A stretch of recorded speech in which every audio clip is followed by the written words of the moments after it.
que vous êtes en forme dans cette fin de convention avec ces amis? Je veux vous voir vous lever et mettre le feu. Montrez-moi votre énergie, j'ai besoin de voir votre énergie. Allez-y! Vous avez vraiment que ça?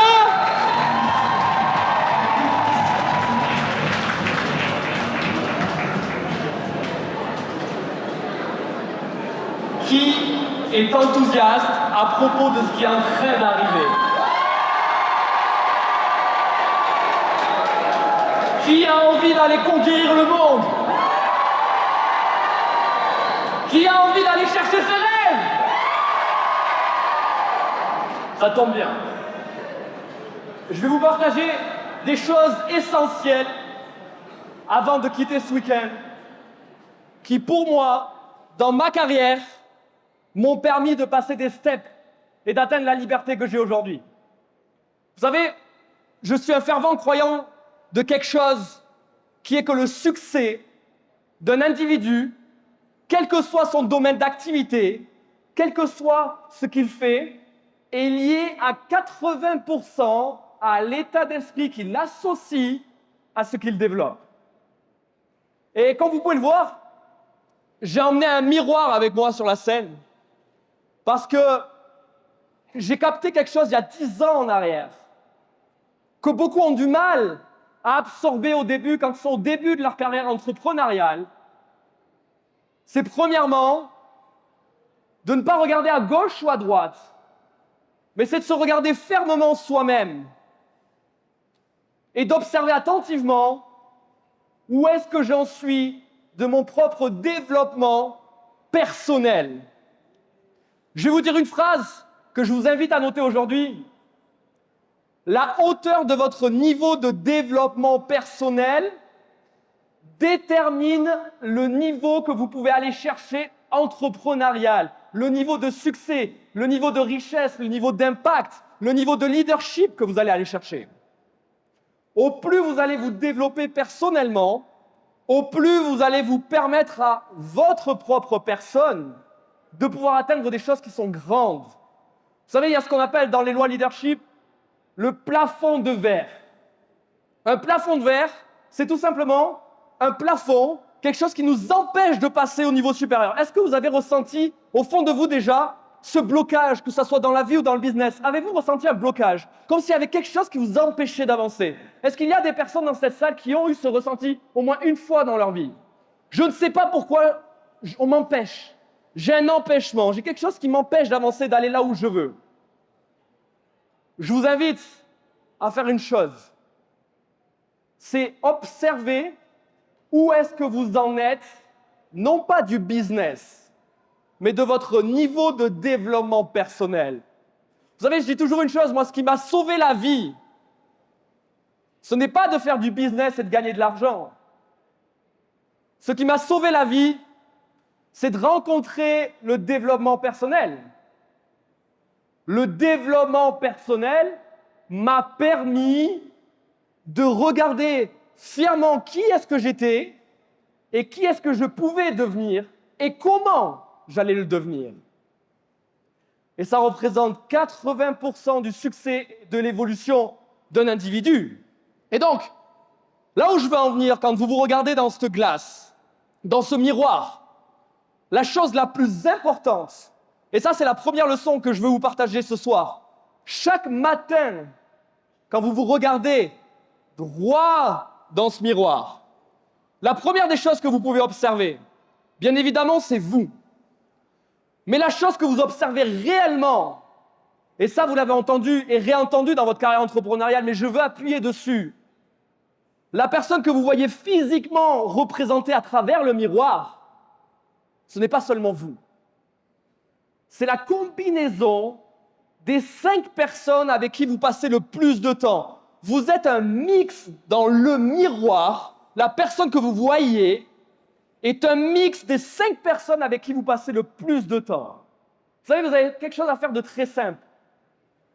Passez du temps pendant 2, 3, 4, 5 mois avec des personnes qui ont un vocabulaire qui n'est pas élaboré, avec des personnes qui parlent très mal, et vous verrez que vous commencerez à devenir la 6e personne qui parle mal. Passez du temps avec des personnes qui ont un vocabulaire qui est élaboré. Et vous allez commencer à utiliser des mots que vous n'utilisiez pas avant. Passez du temps avec 5 personnes qui n'ont pas d'ambition, qui sont négatives, et vous allez devenir la 6e. Passez du temps avec 5 personnes qui sont ambitieuses, qui ont envie de réussir dans la vie, et vous allez devenir la 6e. Ce qui est important que vous compreniez là, à ce stade, c'est que ça, c'est une notion élémentaire que vous avez entendue, réentendue, mais je veux que vous compreniez une chose. Le problème, c'est que l'être humain n'en prend pas assez conscience, ne fait pas assez attention. Vous savez, on a pris conscience au XXIe siècle d'une chose qui est importante, c'est prendre soin de sa santé physique. Bien manger, ne pas vivre dans un environnement qui est pollué. Par exemple, certaines grandes villes qui sont trop polluées, on va éviter. On veut prendre soin de nous parce qu'au plus on prend soin de son corps, au plus on vit bien et longtemps. Ça, c'est une acquisition mondiale aujourd'hui. Vous devez traiter de la même manière votre santé mentale que celle physique. Donc, si vous êtes dans un environnement pollué à longueur de temps et négatif, comment est-ce que vous pouvez espérer avoir un environnement positif et des résultats positifs? Il est donc primordial d'observer face à ce miroir avec honnêteté envers soi-même. Aujourd'hui, je suis là, aujourd'hui.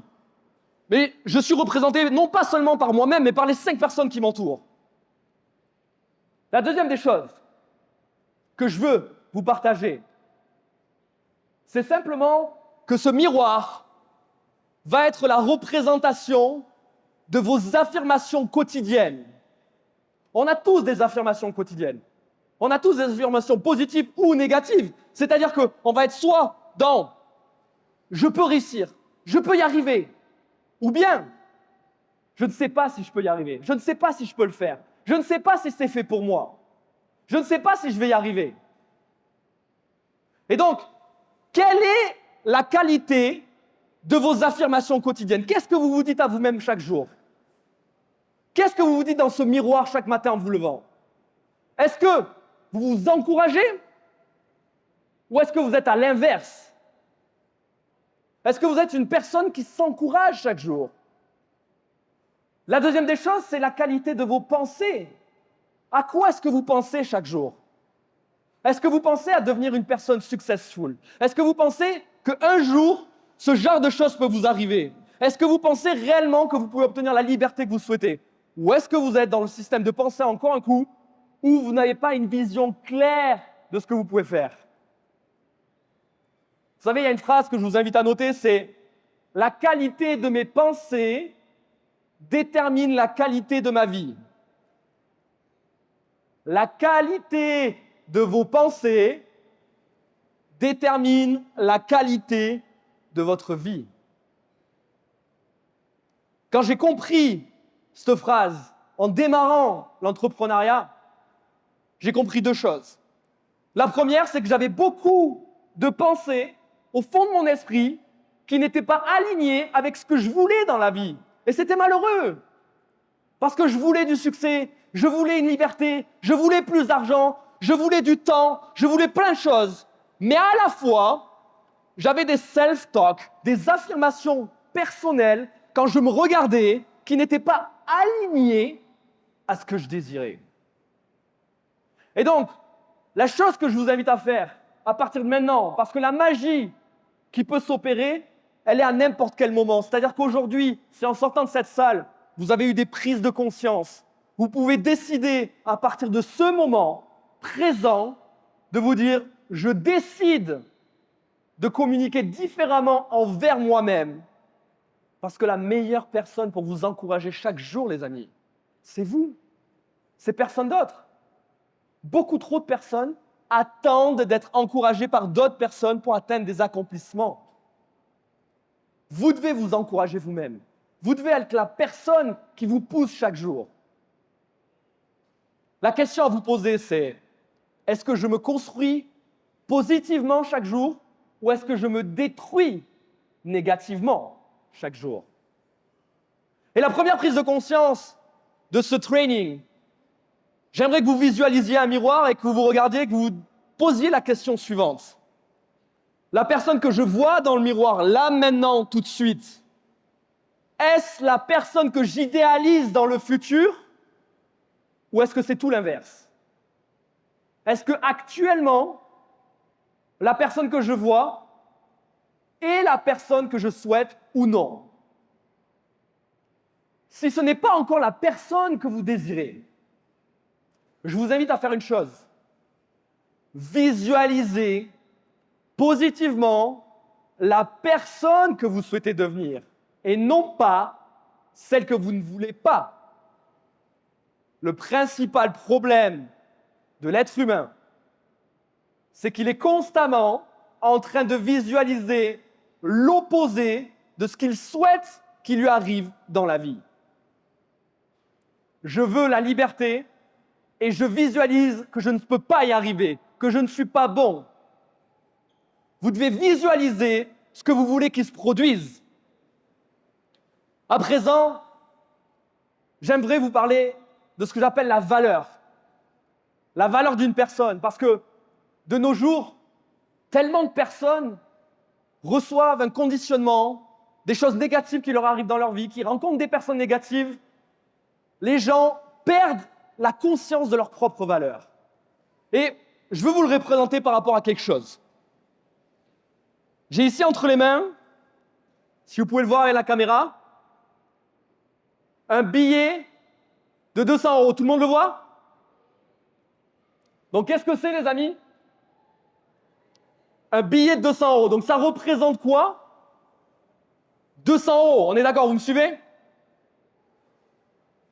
À présent, si je m'amuse à faire quelque chose qui est très simple, c'est que je plie ce billet. Quelle valeur va-t-il représenter encore en le pliant? 200 €, la valeur ne bouge pas, on est d'accord? Maintenant, si je fais une chose qui est très simple, et que je viens non pas à le plier, mais que je viens à l'écraser complètement, quelle valeur possède-t-il encore? 200 €. Et maintenant, si je le jette par terre et que je l'écrase, quelle valeur représente-t-il encore?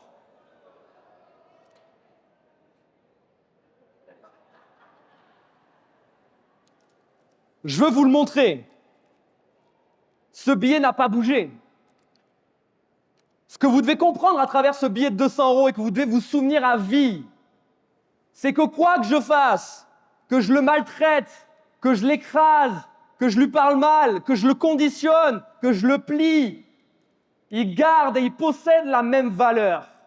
Ce que vous devez comprendre pour vous-même, c'est qui que vous rencontriez, quelles que soient les personnes qui ont essayé de vous conditionner ou de vous maltraiter, peu importe les personnes qui vous ont mal parlé, vous possédez la même valeur que vous avez toujours possédée, si ce n'est même plus, parce qu'au fur et à mesure que vous évoluez, au fur et à mesure des expériences que vous avez, vous grandissez et vous prenez en valeur. Donc ne laissez pas les autres déterminer la valeur que vous avez.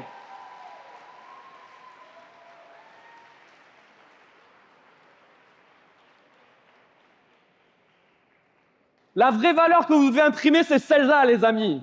1 million de dollars. Vous savez, depuis combien de temps j'ai ce billet-là? Depuis que j'ai commencé l'entrepreneuriat, il y a bientôt 10 ans en arrière. Je voulais m'élever financièrement à la hauteur de cette valeur. Je ne regardais pas ce qui se passait à gauche, à droite. Vous savez ce que j'ai fait? J'ai pris mon billet de 1 million de dollars que j'avais imprimé chez moi et je l'ai mis sur mon miroir de ma salle de bain. Donc chaque matin, quand je me levais, la seule chose que je pouvais voir, c'était non pas seulement moi, mais c'était un billet d'1 million de dollars en face de moi. Et vous savez, je ne l'avais pas imprimé seulement sur mon miroir, je l'avais mis sur mon frigo. Donc quand je changeais de pièce et que j'arrivais dans ma cuisine, je voyais un billet d'1 million de dollars. Je l'avais mis sur ma porte d'entrée. Vous savez pourquoi? Parce que je voulais m'auto-persuader, m'auto-conditionner que je suis une personne éligible à évoluer à cette valeur financière. Et je veux que vous preniez conscience que vous aussi, Vous avez le droit de vous élever à ce niveau financier, à enlever toute croyance limitante que ce n'est pas possible pour vous. Si certains l'ont fait, vous pouvez le faire. Et je veux que vous notiez ça. Si d'autres l'ont fait, je peux aussi le faire.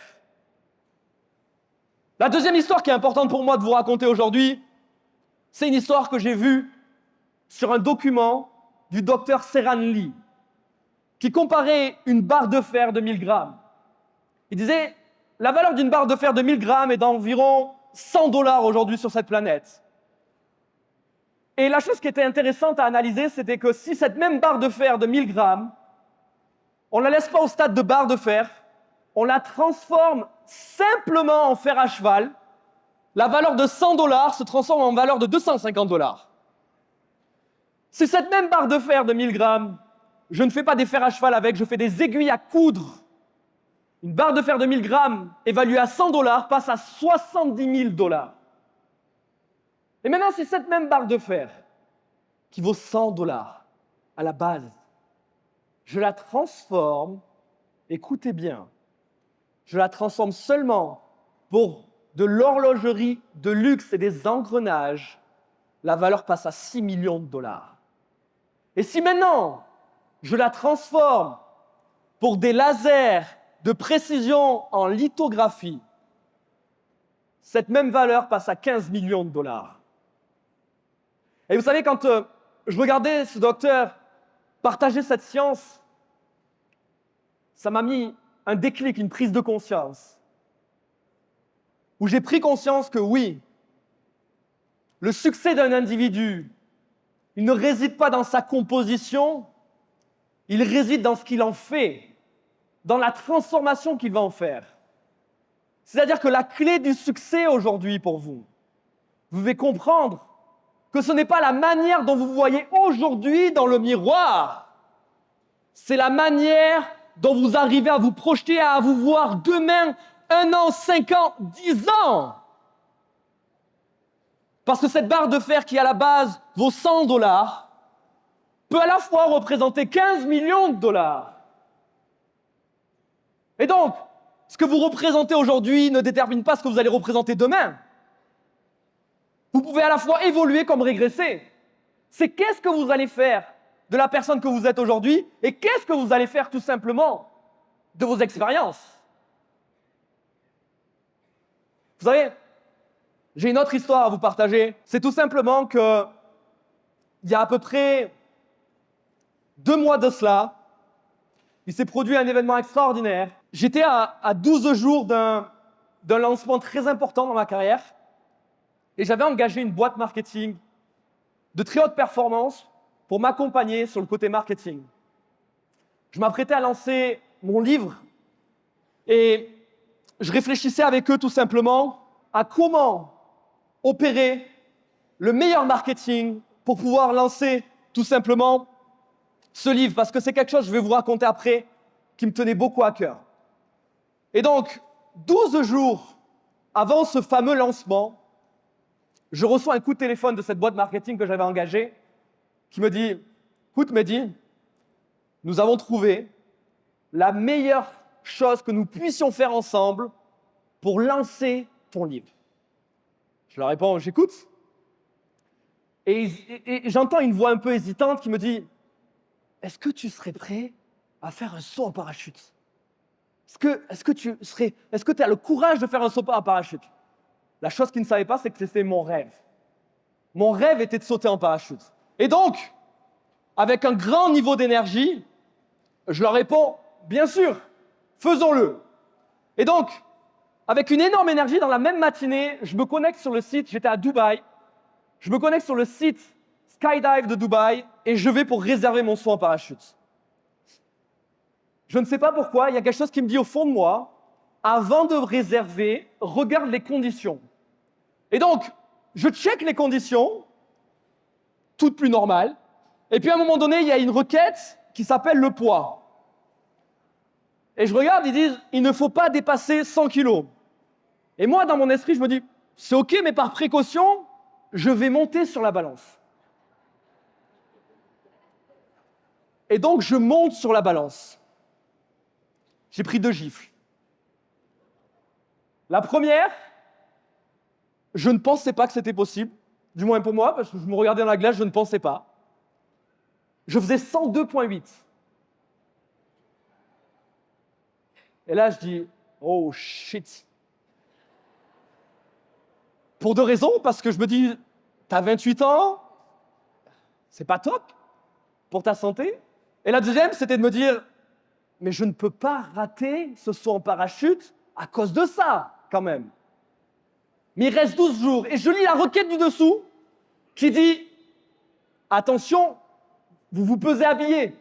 Je venais de me peser en caleçon.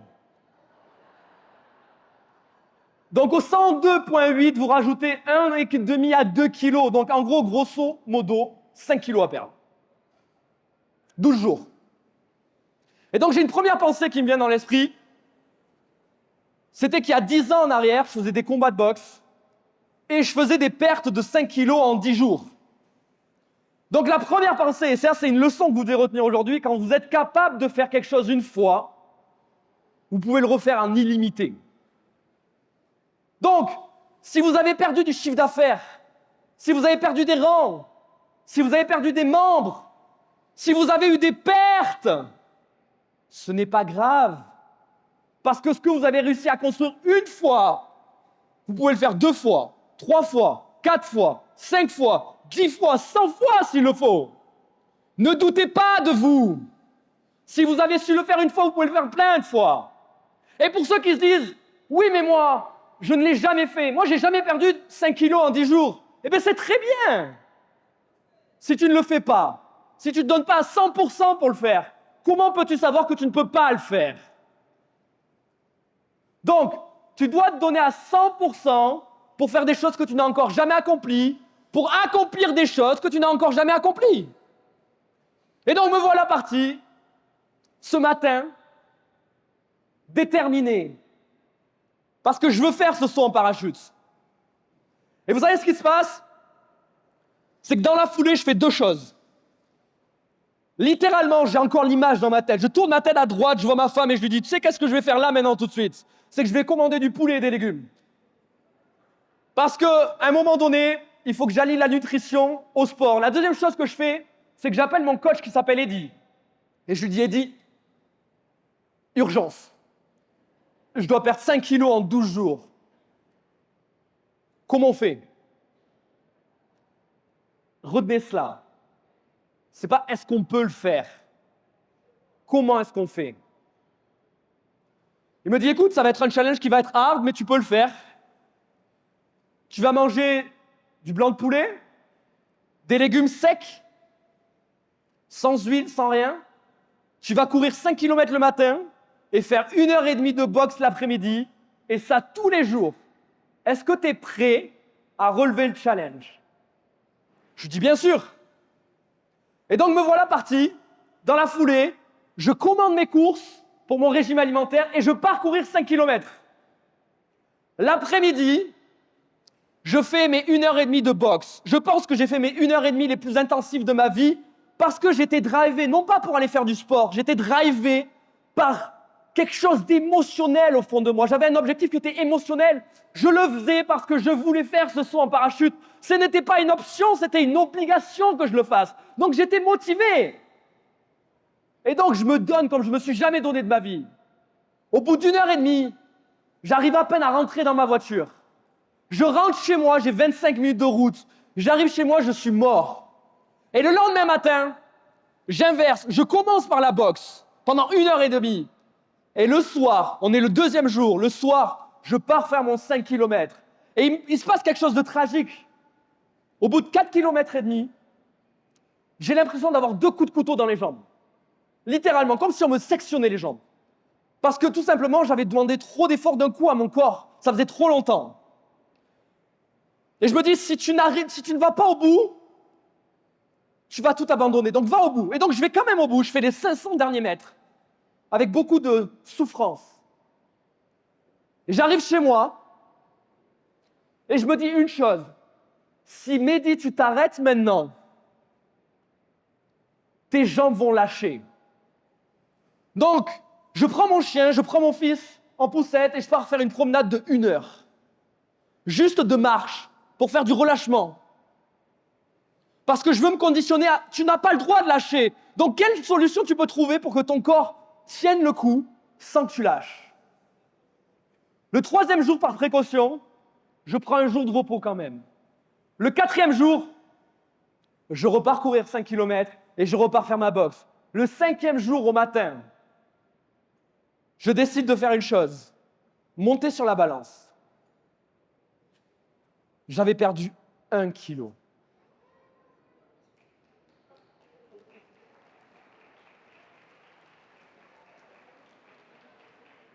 Vous êtes en train de penser que c'est bien?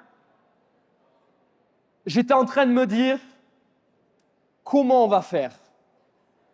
J'avais 12 jours, j'en avais déjà grillé 5 et j'avais perdu 1 kilo sur 5. Le problème, c'est que ce que je ne comprenais pas, et c'est ce qu'on appelle le processus, vous savez, le processus met du temps à se mettre en marche. Et donc, j'étais au début de mon processus, mon corps n'avait pas encore tout assimilé. Et donc, je fais une chose. Je me regarde dans ce miroir encore un coup et je me dis, bon, tu as 2 choix face à toi là. Ça fait 5 jours. Soit tu abandonnes parce que tu te dis tu ne vas pas y arriver, soit tu persévères et tu vas quadrupler d'efforts parce que tu ne tolères pas de ne pas aller jusqu'au bout. Et donc me voilà parti, au lieu de faire du repos, à enchaîner. Le 6e jour, je refais mon 5 km et je refais ma boxe. Le 7e jour, pareil. Le 8e jour, c'est la 2e étape tragique de mon parcours. Je me lève le matin, littéralement blanc, livide, zéro énergie. Parce que quand vous coupez votre corps de tout sucre, qui n'a pas l'habitude, vous tombez, vous n'avez plus d'énergie. Et si vous cumulez à ça en plus du sport intensif, 2h30 par jour, matin, soir, votre corps est en souffrance. Et donc je me lève, et quand votre corps est en souffrance, je vous garantis que votre mental a intérêt d'être fort, parce que votre mental souffre. Et je fais une chose, qui est votre conseil à présent. Dans les moments décisifs de votre vie, dans les moments durs, qui est-ce que vous appelez? J'appelle mon coach Eddy. Je décide d'appeler la personne que je veux appeler, qui va m'emmener à persévérer. Vous savez, votre problème dans le business, c'est que bien trop souvent, vous appelez les compagnons de misère en pensant avancer. Vous appelez les personnes qui vont vous réconforter dans le fait d'abandonner et de vous reposer. J'ai appelé la personne la plus dure que je pouvais en termes sportifs et dit, qu'est-ce que je dois faire? Je ne suis pas bien, je suis mal, j'ai plus d'énergie, mentalement ça ne va pas, qu'est-ce que je fais? Il m'a dit une chose très simple, ce que tu as accompli jusqu'à présent c'est déjà très bien, et tu sais qu'est-ce qu'on va faire? On va aller chercher cet objectif ensemble, on ne va pas s'arrêter. Rien de plus. J'avais besoin d'une personne qui me dise, on continue, on avance. Vous avez besoin de cette personne qui vous dit on continue, on avance dans les moments décisifs de votre carrière, dans les moments durs.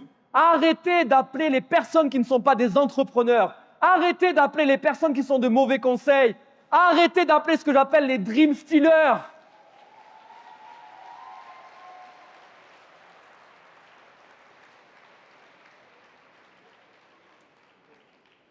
Et donc je suis au téléphone avec Eddy. Et il me dit, tu sais quoi, va courir tes 5 bornes maintenant. Et donc me voilà parti courir mes 5 km. Je refais mon entraînement de boxe à la fin. Arrivé au 11e jour, je me pèse le matin. Le processus s'est développé. Je monte sur ma balance. Et je vous garantis une chose, c'est que je monte sur ma balance. Je ne suis pas confiant à 100%. Parce qu'il ne me reste plus que 24 heures après. Et je ne peux pas acheter du temps. Mais je monte sur ma balance. Et parce que j'ai été dans l'action intensive. Et ça, c'est la clé du succès. J'ai été dans l'action intensive, dans la discipline. Je monte sur cette balance et elle affiche 5 kilos en moins.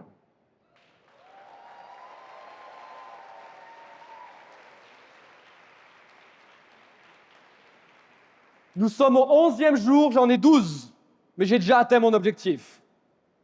Et donc, je me dis, on va faire quelque chose de significatif. J'ai atteint ces 5 en moins, mais je vais repartir courir. Et donc, une fois que je me suis pesé, je fais quoi? Je pars faire mon running à nouveau et je repars courir mes 5 km. Et je veux vous partager une petite vidéo qui représente tout simplement cet accomplissement. Parce qu'au 12e jour, je me suis levé le matin. Et ce que je suis allé faire, bien évidemment, c'est mon saut en parachute et je vous laisse en image. Going to jump, going skydive, how's it? How are the feelings? Je suis très excité à propos de le faire parce que c'est un rêve que je vais réaliser. Do you want to say something to your friends and family before we go? Any message to them? Écoutez, je pense que c'est une excellente manière de célébrer le lancement de mon livre, de faire ce saut en parachute. Parce que c'était un rêve que je voulais réaliser et j'invite chaque personne à mettre les actions en place pour aller réaliser ses rêves.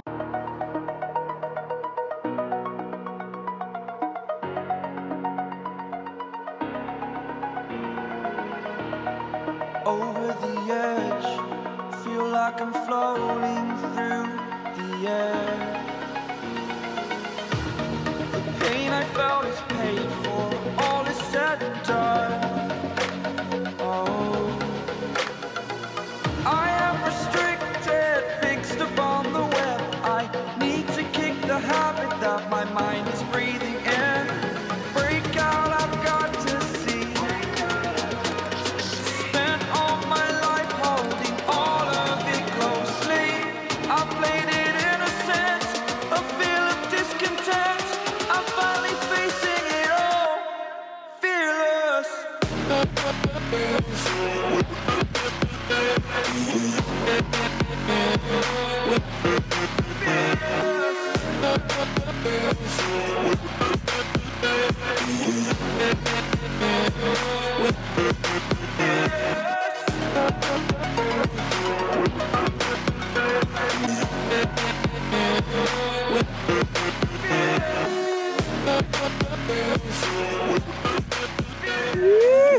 Go, please stand up and tell me how's it? How's your skydive? Wow, la meilleure expérience de ma vie.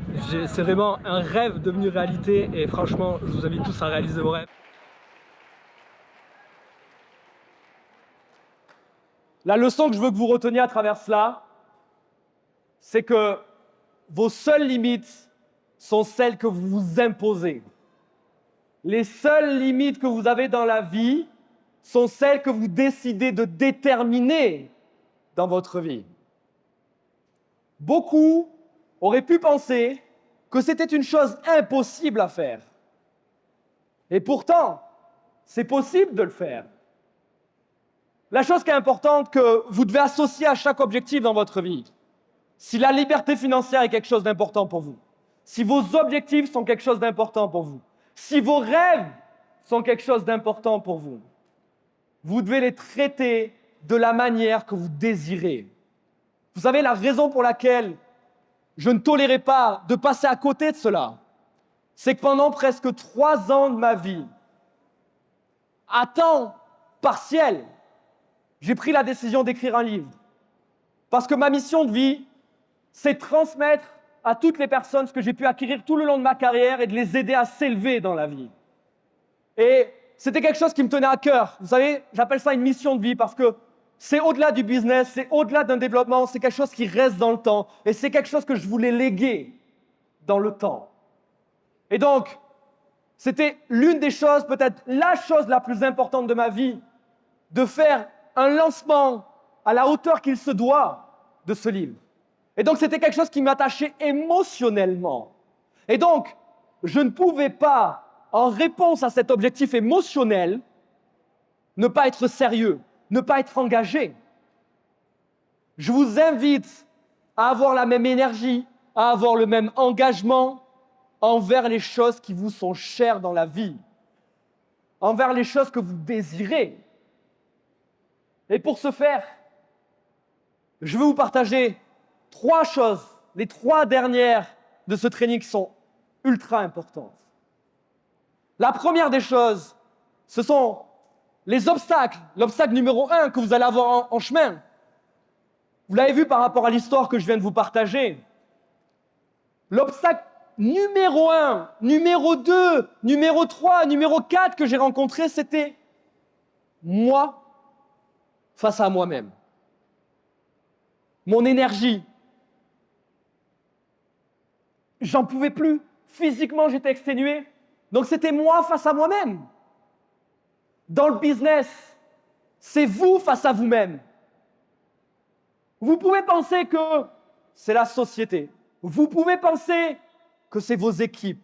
Vous pouvez penser que c'est la structure. Mais en réalité, qui va puiser l'énergie? Qui va insuffler l'énergie? Qui va décider? C'est vous. Le deuxième élément destructeur pour votre succès, j'en parlais hier, c'est les haters, c'est les dream stealers. Je vais vous dire 2 choses par rapport à cela. La première des choses, c'est que vous allez rencontrer un paquet de gens qui ne vont pas comprendre ce que vous faites. Ils ne vont pas comprendre l'entrepreneuriat déjà de base. Alors quand vous leur parlez de marketing de réseau, ils comprennent encore moins. C'est une réalité. Vous avez des gens de votre entourage, peut-être la famille, les amis proches, qui vont vous dire « va chercher un job ». C'est une réalité. Qui a rencontré cette phrase-là? Va chercher un vrai job. Répondez-leur simplement « oui, j'ai trouvé un job, je travaille pour la réalisation de mes rêves ». That's it. OK? La deuxième des choses, c'est que ces gens-là ne comprennent pas ce que vous avez compris aujourd'hui, ne voient pas ce que vous avez vu et n'entendent pas les choses de la même manière. Mais vos rêves ne doivent pas se rabaisser à leur niveau de compréhension. Vos rêves doivent s'élever à la hauteur de ce que vous désirez dans la vie. Ne laissez pas les dream stealers briser la carrière que vous pouvez avoir, le potentiel que vous pouvez atteindre. Et la troisième et dernière chose, c'est quel niveau d'intensité, quel niveau de courage et d'engagement vous allez mettre dans votre évolution à partir de maintenant. Vous savez, pour moi, le courage est la chose la plus importante dans cette activité. Parce que quand tu te regardes chaque matin dans ta glace, dans ta vitre, tu décides d'avoir le courage de passer en action ou de ne pas passer en action. Est-ce que tu vas avoir le courage de passer au-delà de la procrastination? Parce qu'il y a plein de gens qui vont dire « oui, mais moi je rêve de telle vie, oui, mais moi je rêve de telle liberté ». Oui, mais alors pourquoi tu remets à plus tard les choses que tu pourrais faire maintenant qui vont te mener à cette liberté? Oui, mais moi, j'ai beaucoup de rêves dans la vie. Alors pourquoi est-ce que tu maltraites tes rêves par ton attitude? Est-ce que tu as le courage d'être la personne qui se lève chaque matin et qui se dresse devant son miroir et qui dit « oui, je me lève avec le courage de bosser fort ce matin jusqu'à la nuit et pour les prochains mois et les prochaines années parce que mes rêves ont plus d'importance que quoi que ce soit sur cette planète. » Est-ce que tu as le courage de sortir de cette salle et de prendre des vraies décisions qui vont créer un changement dans ta vie? Est-ce que tu vas avoir le courage, comme moi il y a 10 ans, de dire « je ferme la porte de la médiocrité et j'ouvre la porte de la liberté et du potentiel illimité ».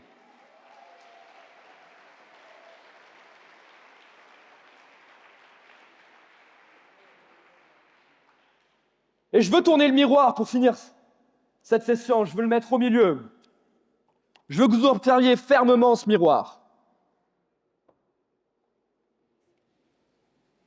Et je veux que vous écriviez cette phrase et que vous y pensiez très fortement en regardant ce miroir et ce billet de $1 million. Cette phrase est la suivante, et je veux vous laisser cette phrase. Je suis ce que j'ai toujours voulu être. Les personnes sont d'ores et déjà sur cette planète ce qu'elles ont toujours voulu être. Vous avez juste besoin de travailler pour le matérialiser physiquement extérieurement. Donc, en sortant de cette salle, prenez conscience que oui, vous avez le droit d'avoir confiance en vous. Oui, vous avez le droit de réaliser vos rêves. Oui, vous avez le droit d'atteindre cette liberté.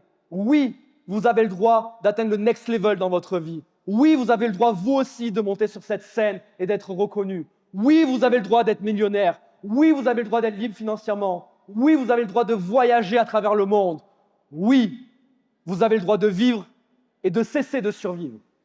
Vous avez le droit à cette liberté et vous l'avez déjà en vous. Vous avez simplement besoin de la matérialiser extérieurement et de bosser pour aller chercher vos rêves. Je vous souhaite à tous une excellente soirée. Merci de m'avoir écouté et rendez-vous à Toulouse. Merci.